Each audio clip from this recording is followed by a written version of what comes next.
kanisa kuonesha vidole. Haleluya! Hii sio majira ya kutisha kanisa. Hii ni majira ambayo Yesu mwenyewe amesema katika kitabu cha Mathayo, ikisema kwamba atalijenga kanisa lake, nayo malango ya kuzimu hayataliweza.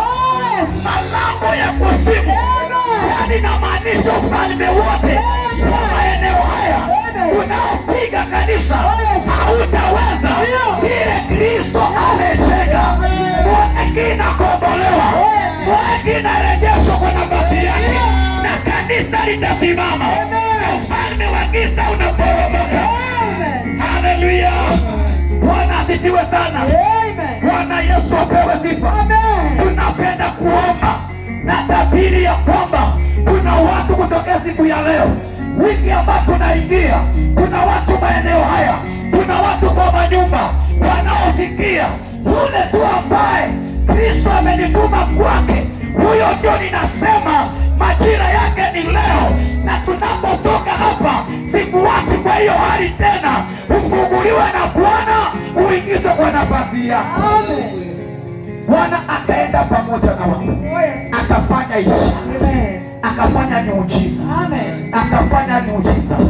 Haleluya! Nashukuru Mungu kama katika Biblia kuna watumishi wa Bwana ambao walihubiri injili hii.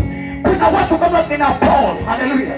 Kuna watu kama kina Daniel, kuna kina Shadrach, Meshach na Abednego, watu ambao hawakuuziwa uoga, walitangaza Yesu kila mahali, wakisema ya kwamba kile tunajua huwa anafungua vipofu, na huwa anainua, na huwa anabariki, na huwa anabadilisha.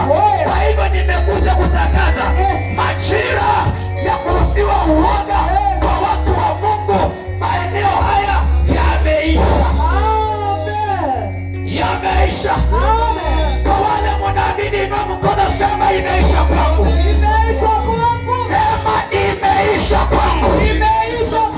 Sababu ninajua sina muda mrefu, ule muda niko nao, dakika ambazo niko nazo. Maandiko inasema ya kwamba na jambo lolote linapofanyika, mwisho wa jambo ni heri kuliko mwanzo.